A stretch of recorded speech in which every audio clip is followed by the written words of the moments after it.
Le sol est une immense fabrique du vivant. C'est lui qui nous nourrit, et nous en dépendons tous. S'il enveloppe le globe d'une fine pellicule de quelques dizaines de centimètres seulement, il est le siège d'une intense activité et héberge un écosystème extrêmement riche. Les insectes, les vers de terre et les milliards de bactéries qui s'y développent digèrent comme un estomac géant la matière minérale, végétale et animale, puis la transforment pour produire les nutriments nécessaires à la croissance des plantes, qui à leur tour alimenteront les êtres humains et les animaux.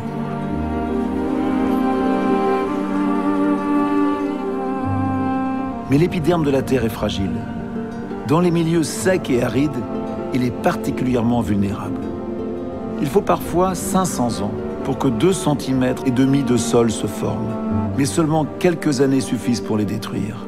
On appelle ça la désertification. Contrairement à ce que l'on pourrait croire, la désertification n'est pas l'avancée naturelle du désert, ni le déplacement de dunes de sable. C'est l'épuisement des terres cultivables sous l'effet de l'activité humaine et des changements climatiques. Ce n'est pas un processus naturel, c'est la conséquence des actions de l'homme. Aujourd'hui, un tiers des terres émergées est menacé par la désertification.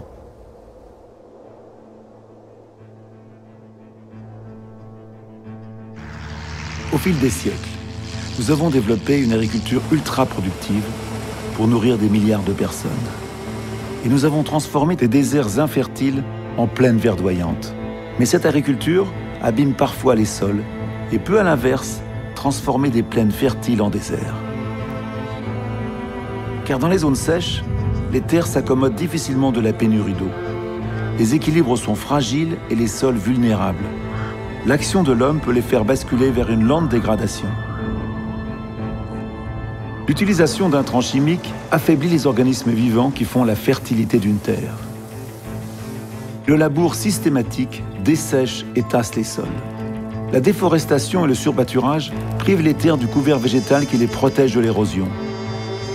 Sans la protection des branchages, sans le renfort des racines, le sol s'assèche et se fait emporter par le vent et les pluies. Les systèmes d'irrigation mal gérés augmentent quant à eux la salinité des terres, rendant les sols infertiles. Le changement climatique, lui aussi causé par l'homme, accentue les périodes de sécheresse et aggrave tous ces problèmes. Chaque année, dans le monde, 12 millions d'hectares de terres cultivables disparaissent. C'est l'équivalent de la superficie du Bénin ou de la Bulgarie. La désertification n'affecte pas seulement l'Afrique. Elle touche les zones arides de toutes les latitudes et de tous les continents. La Chine, l'Inde, les États-Unis, l'Australie, 13 pays d'Europe dont l'Espagne. Au total, 110 pays sont touchés par la dégradation des terres.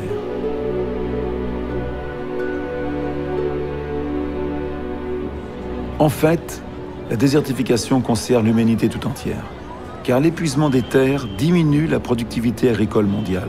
Or, avec l'augmentation de la population et de la consommation, il est chaque jour plus difficile de nourrir les milliards d'êtres humains. Chaque année, la désertification fait perdre l'équivalent de 20 millions de tonnes de céréales. Pourtant, la désertification n'est pas irréversible. Une des solutions, planter des arbres pour fixer les sols, augmenter le taux d'humidité et freiner l'érosion des vents, comme dans le nord de la Chine, où des milliards d'arbres ont été plantés pour former une autre grande muraille.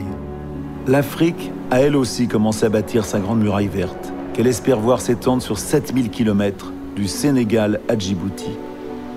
À plus petite échelle, la construction de clôtures végétales autour des cultures aide également à fixer les sols.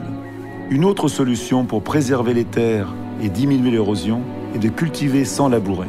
L'eau est ainsi mieux retenue. Dans le monde, déjà 95 millions d'hectares de terres cultivées sans labour offrent une récolte abondante. Les agriculteurs sont les principaux acteurs de la lutte contre la désertification.